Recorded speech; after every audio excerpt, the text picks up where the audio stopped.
नमस्कार, शाम के 7 बजने को है। देश के सबसे विश्वसनीय, सबसे लोकप्रिय और नंबर 1 शो शंखनाद में आप सभी का स्वागत है। आपके साथ मैं हूं चित्रा त्रिपाठी। राहुल गांधी ने आज साइकिल से संसद का रास्ता नापा, मगर उनकी साइकिल सिर्फ संसद तक ही नहीं चली थी। उनकी साइकिल महंगाई के मुद्दे पर सरकार के खिलाफ विरोध का रास्ता नाप रही थी। उनकी साइकिल उन रास्तों पर बढ़ रही थी जिसमें सत्ता तक पहुंचने के सपने थे। उनकी साइकिल उस रास्ते पर थी जो ये बताने की कोशिश कर रहे थे कि मोदी सरकार के खिलाफ विपक्ष एकजुट है। अपने इस साइकिल मार्च से राहुल गांधी ने यह जताने की भी कोशिश की कि भविष्य में अगर मोदी सरकार के खिलाफ विपक्ष कोई मोर्चा बनाता है तो राहुल का किरदार उसमें काफी ज्यादा अहम होगा। विपक्षी एकता का साथ लिए, विपक्षियों की साख लिए, जासूसी कांड पर सवाल लिए, महंगाई के खिलाफ संघर्ष लिए, 2024 की सत्ता के लिए संसद की ओर साइकिल चली है। राहुल गांधी यहाँ पे नजर आ रहे हैं। आप हम लोग काम कर रहे हैं। काम तो कर रहे हैं। Rahul, all the opposition is United.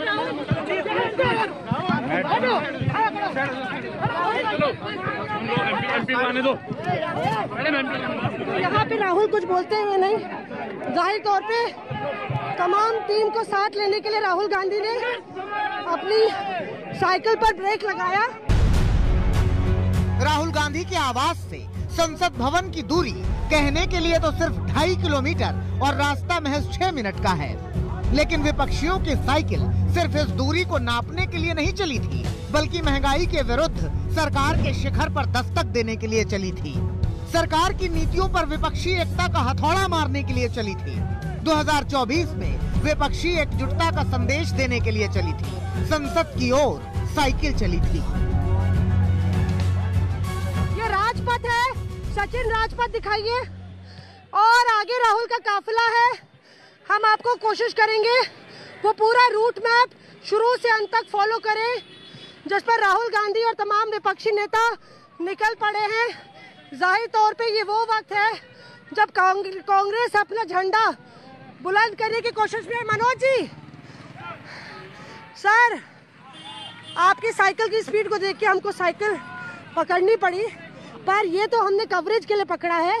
क्या जनता भी इस तरह से आपकी काफिले में जुड़ेगी? देखिए, जनता का ही संदेश है कि आज आप ये साइकिल यात्रा देख रही हैं। एक अहंकारी सरकार जिसने अपने गुरूर में पूरे देश का तहस नहस कर दिया, उस सरकार के खिलाफ जनता के बिगुल सॉरी का संदेश। अच्छा, और ये जो आपने लिखा है सामने, तेल की कीमतें, गैस की कीमतें, क्या ये जनता के मसले हैं? एग्जैक्टली। राहुल गांधी का साइकिल मार्च कई मायनों में राहुल की राजनीति के रंग को गहरा करने वाला है।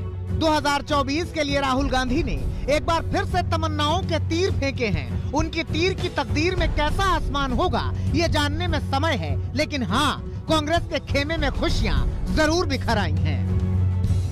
आज राहुल गांधी फ्रंट पे हैं और आपके चेहरे पर मुस्कान है। अरे क्यों नहीं, देखिए आज कितने सारे अपोजिशन, सारे लीडर इकट्ठा हो गए हैं राहुल जी की सुबह की ब्रेकफास्ट की दावत पर।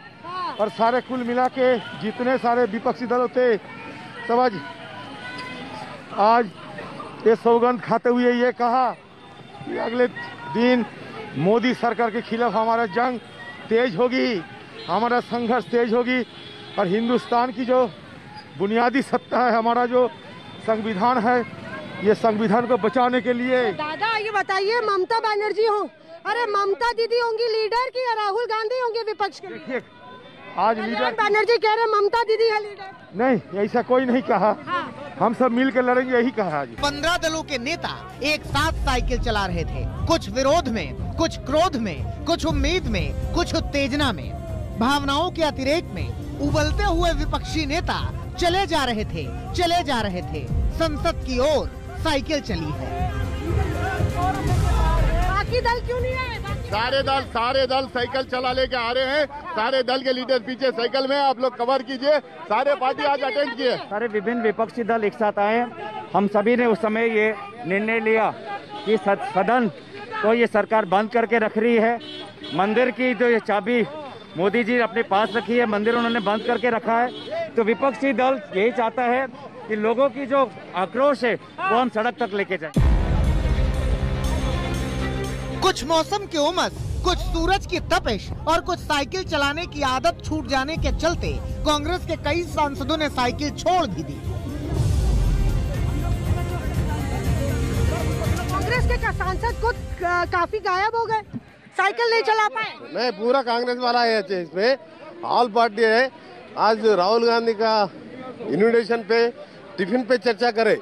राहुल की साइकिल आज चली तो है, लेकिन ये साइकिल राहुल को सत्ता तक पहुंचाएगी या नहीं, राहुल को विपक्ष का पहला नेता बनाएगी कि नहीं, सरकार के खिलाफ आगे भी इसी जोश से आवाज उठाएगी कि नहीं, सब बात की बात है। आज की बात ये है कि साइकिल चली है संसद की ओर। दिल्ली से मौसमी सिंह के साथ आज तक ब्यूरो।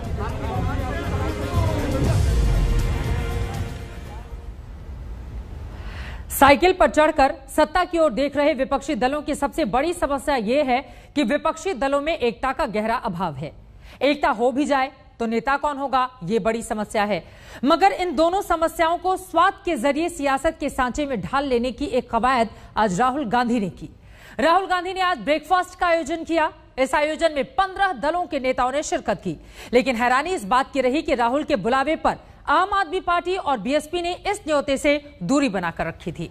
राहुल की पार्टी का मकसद है कि विपक्ष एक हो, लेकिन जब नेता अनेक हैं तो एकता कैसे होगी, ये बड़ा सवाल है। विपक्ष की ऐसी एकजुटता की तस्वीर कम ही नजर आती है। कम ही बार किसी मुद्दे पर सारे विपक्ष के सुर एक जैसे होते हैं और कभी कभार ही यूं कतार में साथ बैठकर तय की जाती है सरकार के खिलाफ रणनीति। लेकिन संसद से सड़क तक मचे संग्राम के बीच अब पूरा का पूरा विपक्ष एक साथ आवाज बुलंद करने को तैयार है, क्योंकि उसके पाले में जासूसी, महंगाई और किसानों का मुद्दा जैसे हथियार हैं। इसके जरिए सरकार पर करारे प्रहार का सपना राहुल गांधी देख रहे हैं और आज विपक्ष के नेताओं के साथ नाश्ते पर यही बात राहुल गांधी ने उठाई। We of course have slightly different perspectives on the world. We come from different states, we come from different ideas. But I think we should develop a foundation of unity.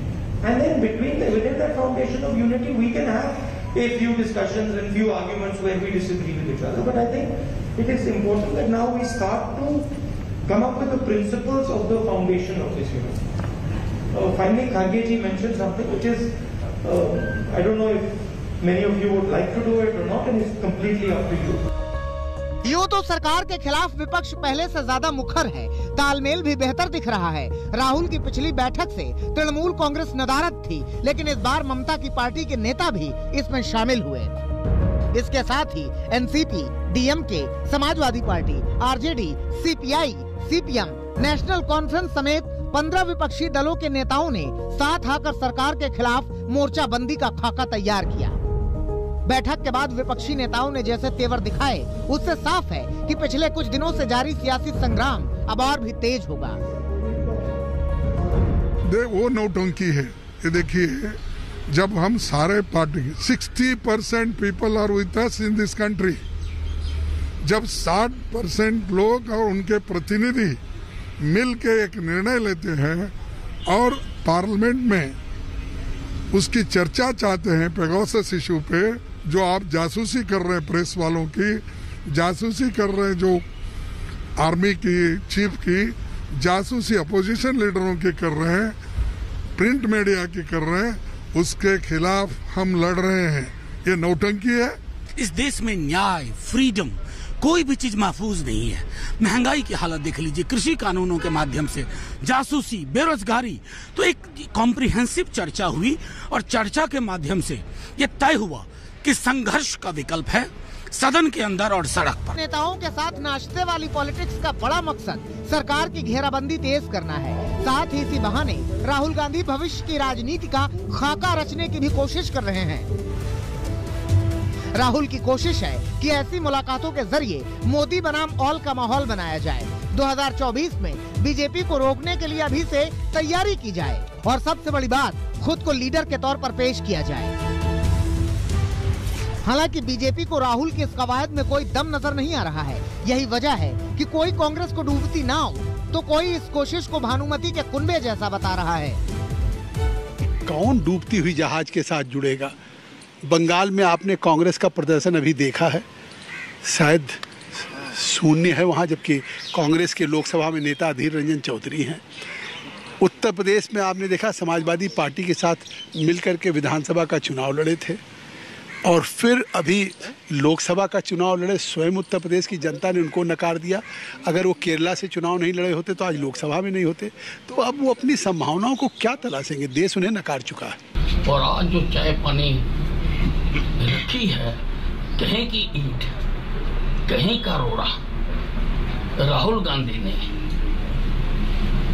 T party पर कौन बात छोड़ा।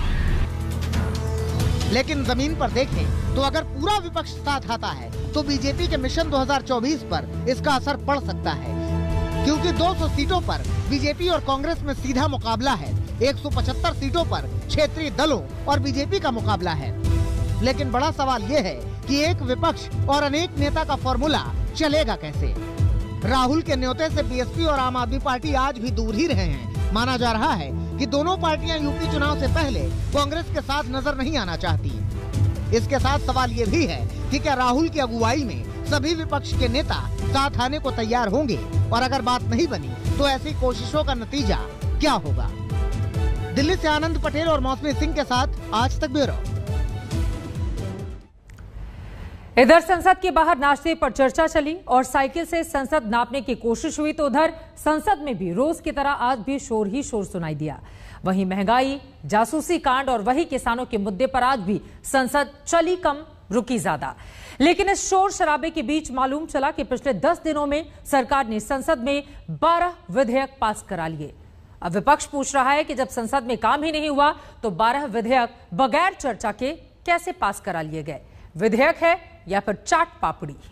न appeal का असर, न दलील का असर, बस विपक्ष का शोर और संसद में हंगामे का जोर। वो अगर भारत सरकार को अवेलेबल हो जाएगी तो उसके बाद भारत पेगासस जासूसी कांड और कृषि कानूनों पर विरोध ऐसा कि संसद की कार्यवाही चल ही नहीं। हर रोज की तरह आज भी सदन शुरू होते ही न क्या लोकसभा और क्या राज्यसभा, दोनों सदनों में जमकर शोर शराबा हुआ। स्पीकर बार बार शांति बनाए रखने की अपील करते रहे, लेकिन असर कुछ भी नहीं हुआ। सदस्यगण, मंत्री प्रश्नकाल महत्वपूर्ण समय होता है और आज किसानों पर महत्वपूर्ण चर्चा हो रही है। मैं आपसे आग्रह करूंगा, माननीय आप अपनी अपनी सीट पर जाकर विराजे, किसानों के महत्वपूर्ण विषयों पर चर्चा करें, सरकार की जवाबदेही तय कर सके और किसानों की समस्याओं का समाधान हो सके। सरकार की तमाम कोशिशों के बावजूद संसद में विपक्ष के विरोधी तेवर कम नहीं हो रहे। विपक्ष के इस रुख पर आज पीएम मोदी ने भी नाराजगी जताई और बीजेपी संसदीय दल की बैठक में इसे लोकतंत्र का अपमान बता दिया। बड़ी मात्रा में पैसा बर्बाद हो रहा है। लोगों के जो पैसा से ये चलता है लोकसभा और लोकतंत्र, इसका बहुत बड़ा बर्बादी कर रहे हैं। हमने बार बार ये कह रहे, आज प्रधानमंत्री जी ये भी कहा कि शुरू से हम कह रहे हैं हम चर्चा के लिए तैयार है और एक माहौल बनाने का कोशिश चल रहा है कि बिल इज ऑफ गवर्नमेंट और बाकी जो है ठीक है, बाकी भी चर्चा हम करने के लिए था, बाकी अपोजिशन का। It is not correct. सदन में जारी हंगामे के बीच सरकार ने कुछ जरूरी बिल भी पास कराए हैं, जिसे लेकर टीएमसी सांसद डेरेक ओब्रायन ने ट्वीट करके तंज कसा है। डेरेक ओब्रायन ने लिखा, संसद के मानसून सत्र के पहले 10 दिनों में मोदी और शाह बेहद जल्दबाजी में दिख रहे हैं। 12 विधेयकों को पारित करवाया गया है। बिल पास हो रहे हैं या चाट पापड़ी बना रहे हैं। जनता के लिए पास बिलों की ऐसी तुलना सरकार को नागवार गुजरी और डेरेक ओब्रायन पर पलटवार करते हुए प्रहलाद जोशी ने उन्हें बंगाल की याद दिला दी। And I am asking, what is happening? Even not 1-2 full days they have conducted the session in West Bengal, and they are teaching us democracy. Pegasus जासूसी मामले में विपक्ष सरकार को घेर रहा है, लेकिन बीजेपी की मुश्किलें इसलिए भी बढ़ रही हैं क्योंकि नीतीश कुमार के बाद अब जीतन राम मांझी ने भी पेगासस कांड की जांच की मांग की है। उन्होंने कहा है कि अगर विपक्ष जांच की मांग कर रहा है तो जांच होनी चाहिए। हम लोग नीतीश कुमार में विश्वास देते हैं और विश्वास रखते हैं और सार्वजनिक रूप में कहना चाहते हैं कि नीतीश कुमार जो भी काम करेंगे, जो भी स्टेप लेंगे, उसके साथ हिंदुस्तानी अवाम मोर्चा सेक्युलर है। सदन के भीतर और बाहर हंगामा किसानों के मुद्दे पर भी जारी रहा। अकाली सांसद और मोदी सरकार में मंत्री रह चुकी हरसिमरत कौर संसद के गेट पर बैनर पोस्टर के साथ तीनों कृषि कानूनों का विरोध कर रही थी। हरसिमरत हर आने वाले सांसदों को गेहूं की बाली देकर किसानों के साथ एकजुटता दिखाने का संदेश दे रही थी। और न ही इधर संसद के अंदर हम एडजॉर्नमेंट मोशन के ऊपर हर रोज 12 दिन से दे रहे हैं, एडमिट करके चर्चा करके सारे हाउस की सहमति लेके कि ये क्यों वापस होने चाहिए, वो हमारी यहाँ पे आवाज कुचली जा रही है। हालांकि कृषि कानूनों पर विरोध का मोर्चा थामे ऐसे विपक्षी नेताओं को कृषि मंत्री ने किसान यूनियन जैसा बता दिया, जिनके पास बातचीत के लिए कुछ भी नहीं। सरकार हर विषय पर चर्चा करने के लिए तैयार है, लेकिन विपक्ष चर्चा करने को तैयार नहीं है। विपक्ष की स्थिति भी किसान यूनियन जैसी हो गई है, प्रस्ताव कुछ है नहीं और सदन को बाधित करना ही एकमात्र रास्ता उनको सूझता है। उधर विपक्ष कह रहा है कि सरकार कह तो बहुत कुछ रही है, लेकिन बातचीत शुरू नहीं कर रही। आज अगर गतिरोध चल रहा है संसद के अंदर, उसकी पूरी जिम्मेवारी सरकार की है। दिल्ली से अशोक सिंघल और मौसमी सिंह के साथ आज तक ब्यूरो। एक तरफ विपक्ष सरकार के खिलाफ मोर्चाबंदी किए हुए है, तो वहीं दूसरी ओर आज एक ऐसी मुलाकात हुई जो राजनीतिक लिहाज से बेहद खास है। ये मुलाकात गृह मंत्री अमित शाह और एनसीपी के मुखिया शरद पवार के बीच हुई। बताया जा रहा है कि ये बैठक महाराष्ट्र में आई बाढ़ और राहत को लेकर हुई है, मगर इस मुलाकात के अलग अलग अर्थ निकाले जा रहे हैं। कुछ रोज पहले शरद पवार की मुलाकात प्रधानमंत्री नरेंद्र मोदी से भी हुई थी। कयासों की सियासत तब भी गर्म थी और आज इन तस्वीरों के जरिए भी गर्म हो चली है। इधर दिल्ली में मोदी सरकार के खिलाफ विपक्ष लामबंद हो रहा है, तो वहीं उत्तर प्रदेश की चुनावी राजनीति में सरगर्मियां तेज हो रही हैं। पिछले कई महीनों से बीजेपी को पानी पी पी कर कोसने वाले ओम प्रकाश राजभर ने यूपी बीजेपी अध्यक्ष स्वतंत्र देव सिंह से मुलाकात करके सबको चौंका दिया। राजभर ने एक बार फिर से इशारा दिया है कि वो बीजेपी में शामिल हो सकते हैं। यूपी में चुनावी मौसम आया तो सियासी ठिकाना बदलने का सुर सुनाई देने लगा। जो ओम प्रकाश राजभर ओवैसी के सहारे योगी को सत्ता से बाहर करने का दम भर रहे थे, वही अब फिर बीजेपी की जीत का नारा बुलंद करने को तैयार दिख रहे हैं। 6 दिन पहले ओम प्रकाश राजभर बीजेपी नेताओं को पीटने की बात कर रहे थे, लेकिन 6 दिन के भीतर ही उनके तेवर पूरी तरह से बदल गए हैं। मैं चाहता हूं कि आप लोग बताओ, भारतीय जनता पार्टी का नेता अगर गांव में दिखाई तब बोला होकर पिटाई हुई कि न हुई है? आज की जो मुलाकात है ये शिष्टाचार मुलाकात थी, इसका पॉलिटिकल कोई मतलब नहीं है। हाँ, ये चुनाव है जरूर, लोग तर्क वितर्क कर रहे हैं, तो मैं तो कह भी रहा हूं, अभी कह रहा हूं, फिर कह रहा हूं कि एक समान शिक्षा, अनिवार्य शिक्षा, घरेलू बिजली का बिल माफ करने के सवाल पे, सामाजिक न्याय समिति की रिपोर्ट के सवाल पे, चौथा है पिछड़ी जाति के जातिवार जनगणना के सवाल पे, अगर ये बीजेपी इन चारों को सत्ता है ये लागू कर दे, उसके बाद उत्तर प्रदेश में 22 में पिछड़ी जाति का बेटा सीएम बनाने की उसका नाम घोषणा करे कि सीएम होगा, तो फिर विचार कर सकते हैं। राजभर की राजनीति में आए इस बदलाव का राज क्या है वो आपको बताएंगे, लेकिन पहले जानिए कि फिर से एनडीए का दामन थामने के लिए राजभर ने बीजेपी के सामने कौन कौन सी शर्तें रखी हैं, क्योंकि इन्हीं शर्तों में यूपी की चुनावी गणित का पूरा हिसाब किताब छिपा हुआ है।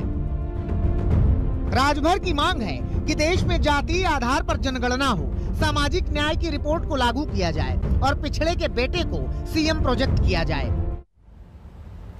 तो राजभर राज पाने के लिए किस पार्टी का रुख करते हैं देखना महत्वपूर्ण होगा, लेकिन जिस तरह की चालें वो चल रहे हैं वो अपने आप में यूपी की राजनीति में बेहद दिलचस्प है।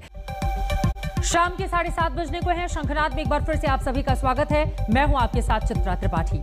अब बात दिल्ली में चौंकाने वाला ऑपरेशन बारबाला की करेंगे।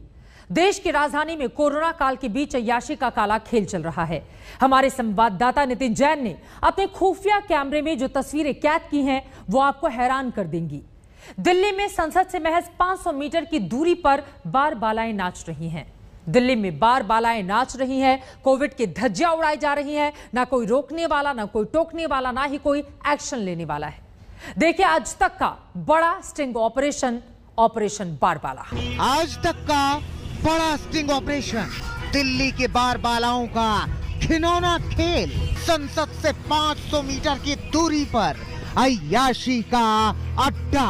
कोविड प्रोटोकॉल यहाँ धुएं में उड़ाया जा रहा है। कोरोना का खौफ यहाँ शराब की बोतलों से मिटाया जा रहा है। कानून ठुमकों पर झूम रहा है।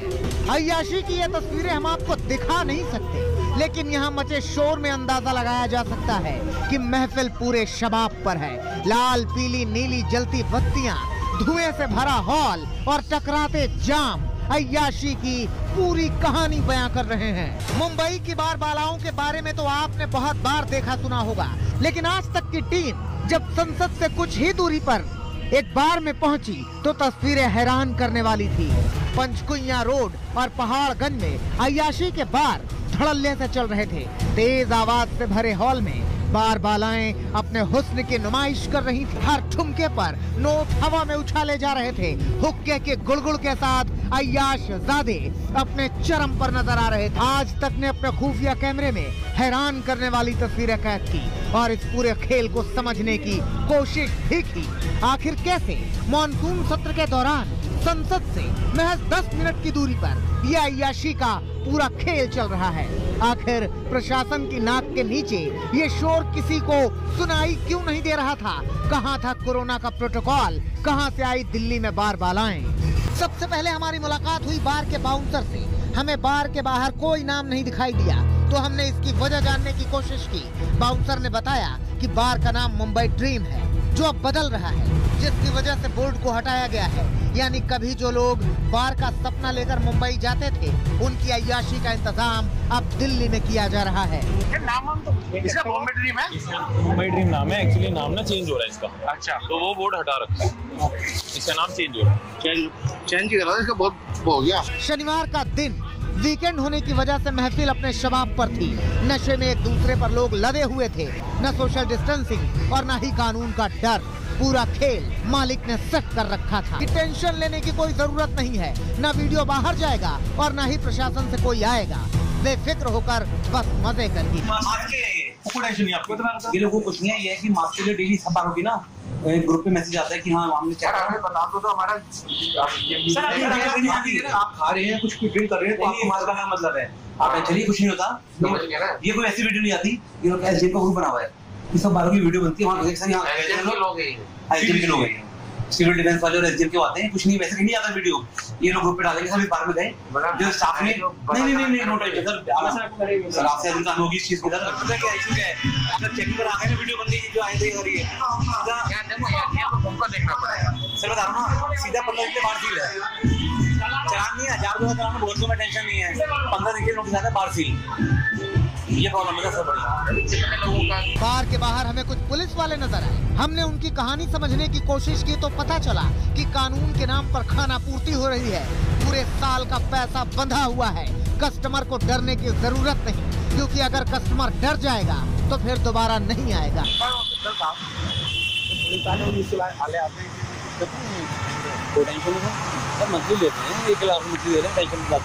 सवाल खड़ा होता है कि आखिर कौन है जिम्मेदार? बीच दिल्ली में कानून की धज्जियां उड़ाई जा रही हैं। प्रशासन की नाक के नीचे ये धंधा चल रहा है। दिल्ली में बार बालाएं नाच रही हैं, न कोई रोकने वाला, न कोई एक्शन लेने वाला। चंद पैसों के लिए लोगों की जान जोखिम में डाली जा रही है। एक और कोरोना का खतरा टला नहीं और इस तरह अय्याशी में कानून की धज्जियां उड़ाई जा रही हैं, तो वहीं दूसरी ओर देश में बाढ़ का कहर जारी है। पहाड़ से लेकर मैदान तक कुदरत कहर बरपा रही है। यूपी, राजस्थान, मध्य प्रदेश का बुरा हाल है, जहां शहर टापू बन चुके हैं। आखिर कितना भड़के, आखिर कितना कोसें, आखिर कितना रोए। प्रशासन जब चिकना बैगन हो जाए तो जख्मों पर मुस्कुराना मजबूरी हो जाता है, जिसका अंदाजा स्मार्ट सिटी झांसी की इन तस्वीरों से लगा सकते हैं। सोशल मीडिया में वायरल बता रहा है कि कैसे झांसी में जिंदगी मजाक बन चुकी है। यहाँ 4 पहिया गड्ढे में नजर आ रहे हैं। जिस बाइक पर इंसान सर पर दौड़ता था, आज वो इंसानों के सहारे कदम बढ़ा रही है। 18 घंटे की बारिश हुई तो क्या गली, क्या मोहल्ला, क्या हाईवे, सब डूब गया है। पूरा झांसी तालाब बन गया। ना कोई सुनने वाला, ना कोई देखने वाला। प्रशासन की नाकामी यहाँ गली गली, सड़क सड़क पर पानी बनकर बह रही है। 4 से 5 फीट गहरे पानी में लोगों की जिंदगी डूब रही है और नुकसान का तो पूछिए मत। ना घर रहने लायक, ना दुकान खुलने लायक। मध्य प्रदेश का शिवपुरी तो पानी पानी हो चुका है, जहां बारिश जानलेवा बनती जा रही है। बीते 24 घंटों से जारी भारी बारिश के बाद मध्य प्रदेश के शिवपुरी और उसके आसपास के इलाकों में बाढ़ जैसे हालात बन गए हैं। हम कोलारस में इस वक्त मौजूद हैं और ये शिवपुरी का कोलारस गांव जो पड़ता है, इसमें आप देखिए किस तरीके से पानी जो है वो घुस चुका है। निचली बस्तियों में लोग अब यहां से निकल रहे हैं और ये तस्वीरें बता रही है कि किस कदर हाहाकार मचा है पूरे मध्य प्रदेश में, खासतौर से ग्वालियर चंबल संभाग में इस वक्त भारी बारिश के बाद 800 मिलीमीटर से ज्यादा बारिश 24 घंटों में हो गई है शिवपुरी और उसके आसपास के इलाकों में। और कोलारस का ये निचला इलाका पूरी तरीके से पानी की जद में आ चुका है। शिवपुरी से रवीश पाल सिंह के साथ आज तक ब्यूरो। इसी के साथ एक छोटे से ब्रेक के लिए हम रुकेंगे, फौरन लौटते हैं। आप देखते रहिए आज तक।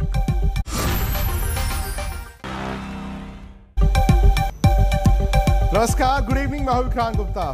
भाई आज का दिन उम्मीद के मुताबिक नहीं रहा, क्योंकि आज सुबह सुबह हम सब जोश में थे। सुबह सुबह 7 बजे हमने टेलीविजन लगाया, लेकिन हॉकी में भारत को हार मिली। हार भी कुछ ऐसी कि 3 क्वार्टर तक भारत और बेल्जियम बराबर थे। आखिरी क्वार्टर में भारत ने गोल खाए और 2-5 से इस मुकाबले को हार गए। हालांकि दिल जरूर टूटे, वो सपना टूटा कि भारत फाइनल में नहीं जा पाएगा, गोल्ड और सिल्वर के लिए नहीं लड़ेगा। लेकिन राहत की बात यह है कि मेडल के दौड़ में भारत अब भी है। वो इसलिए है क्योंकि भारत परसों अब खेलेगा 3rd प्लेस के लिए, जिसे ब्रॉन्ज का प्लेऑफ कहा जाता है। और ब्रॉन्ज का प्लेऑफ अब भारत और जर्मनी के बीच होगा, क्योंकि जर्मनी को भी ऑस्ट्रेलिया ने दूसरे सेमीफाइनल में हराया। तो हॉकी का फाइनल जहां पर ऑस्ट्रेलिया और बेल्जियम के बीच होगा, तीसरे यानी कि ब्रॉन्ज मेडल के लिए भारत और जर्मनी आमने सामने हो। ये परसों होगा मुकाबला सुबह 7 बजे। अब देखते हैं कि हॉकी भारत को मेडल देती है कि नहीं देती है। दूसरी तरफ आज और भी इवेंट्स थे जिसमें शायद बहुत ज्यादा भारत के हाथ नहीं लगा। मेरे साथ राहुल रावत है और राहुल, ऐसा लग रहा है कि हमारे से ज्यादा निराश तो आप हैं, क्योंकि इतनी देर रात तो नहीं हुई टोक्यो में कि आप घड़ी देख रहे हो कि सोने का वक्त क्या होगा। मायूसी हॉकी खेमे में है, लेकिन सवाल यह हो जाता है कितनी जल्दी इस मायूसी को भुलाकर भारत के खिलाड़ी तीसरे प्लेस के मैच के लिए अपने आप को तैयार करते हैं। मायूसी इस बात की है कि भारत ने आज बहुत अच्छा खेला, पर अच्छा खेला और उसके बाद 3 क्वार्टर तक अच्छा खेला और एंड में तीसरे क्वार्टर के आखिर में आते आते थोड़ी इंटेंसिटी नीचे हुई और उसका खामियाजा आपको चौथे क्वार्टर में भुगतना पड़ा। पर हम वहाँ पे जब थे, वेन्यू पे थे, स्टेडियम में थे, वहाँ जितने भी भारतीय थे वो सब एक ही बात की दुआ कर रहे थे, मान रहे थे। वो बोल रहे थे यार ऑस्ट्रेलिया दोबारा ना आए। ऑस्ट्रेलिया और जर्मनी के मैच में जितने भी भारतीय थे वो सारे यही चाह रहे थे कि यार ऑस्ट्रेलिया जीत जाए, क्योंकि एक साइकोलॉजिकल एडवांटेज की बात होती है। अगर ऑस्ट्रेलिया हार जाता जर्मनी से तो इंडिया को ब्रॉन्ज मेडल के लिए प्लेऑफ में ऑस्ट्रेलिया से राहुल, क्या बड़ा मैच ना खेलने का तजुर्बा, बड़ा मैच ना खेलने का जो तजुर्बा है उसकी कमी दिखी, क्योंकि आप 75% खेल को कंट्रोल कर रहे थे। वो आखिरी 25% या फिर वो 15 मिनट उसी में लेने के देने पड़ गए। जब भारत इंडिया में ही कोविड के दौरान जब प्रैक्टिस कर रहा था, ट्रेनिंग कर रहा था, तो ये लोग बैंगलोर में थे और उस वक्त दोपहर में प्रैक्टिस करते थे। कहीं ना कहीं मुझे लगा कि फिटनेस फटीग वो ज़्यादा काम आया। उन्होंने कैपिटलाइज किया, बेल्जियम ने वो ज़्यादा कैपिटलाइज किया इंडिया के अगेंस्ट, और भारत वहाँ पे मुझे लगा कि तो इंटेंसिटी उनकी फिटनेस की वजह से भी नीचे गिरी। और एक वक्त ऐसा आया जब मनप्रीत जो भारतीय कप्तान है वो बाहर निकले फील्ड ऑफ प्ले से, जैसे ही उन्होंने कदम बाहर रखा और वहाँ पीछे एक पेनल्टी कॉर्नर मिल गया बेल्जियम को, और उसके बाद जो है वो गोलों की लड़ी लग गई। 2 गोल उन्होंने बैक टू बैक मारे और 5वां गोल जो मारा आई थिंक तब तक खत्म हो चुका था मैच। और उस लिहाज चलिए राहुल, मैं आपको रोकना चाहूंगा क्योंकि वक्त थोड़ा सा तेज चल रहा है यहां पर भी, लेकिन अब कल का दिन बड़ा इंपॉर्टेंट है, क्योंकि कल महिला हॉकी टीम का भी सेमीफाइनल है अर्जेंटीना के साथ। ये दोपहर 3 बजे है। उसके अलावा कल लवलीना का भी सेमीफाइनल बाउट है बॉक्सिंग में। अगर वो जीतती हैं फाइनल में जाएंगी। मेडल पक्का है उनका, बॉक्सिंग में मेडल पक्का है, लेकिन हॉकी में मेडल पक्का करने के लिए भारत को यह मुकाबला जीतना होगा। तो कल दो बड़े अहम मुकाबले भारत के, बॉक्सिंग 11 बजे लवलीना और उसके अलावा 3 बजे महिलाओं की हॉकी टीम का सेमीफाइनल। ये मेडल टैली है जी। भारत फिलहाल 64वीं पायदान पर है। ये 2 मेडल दिखा रहे हैं, तीसरा मेडल इसलिए नहीं है क्योंकि लवलीना को कौन सा मेडल मिलेगा जब तक इवेंट खत्म नहीं होगा तब तक वो तय नहीं किया जाएगा। लेकिन कल से दोस्तों भारत और इंग्लैंड की टेस्ट सीरीज का आगाज भी हो रहा है। कल नॉटिंघम में पहला टेस्ट मैच दोपहर 3:30 बजे। विराट कोहली प्रेस कॉन्फ्रेंस में आए थे, कई बड़ी बातें कर गए हैं। उन्होंने कहा कि 11 का ऐलान हम कल करेंगे, लेकिन एक बड़ा सवाल उठाया सुनील गावस्कर साहब ने। क्या है वो सवाल और क्या है वो जवाब? आप लोग भी जुड़े हमारे साथ हमारे YouTube चैनल स्पोर्ट्स तक पर रात 8 बजे। आज का एजेंडा यही है कि विवाद कहीं बड़ा तो नहीं हो गया इस टेस्ट सीरीज से पहले। स्पोर्ट्स तक को सब्सक्राइब जरूर कीजिए।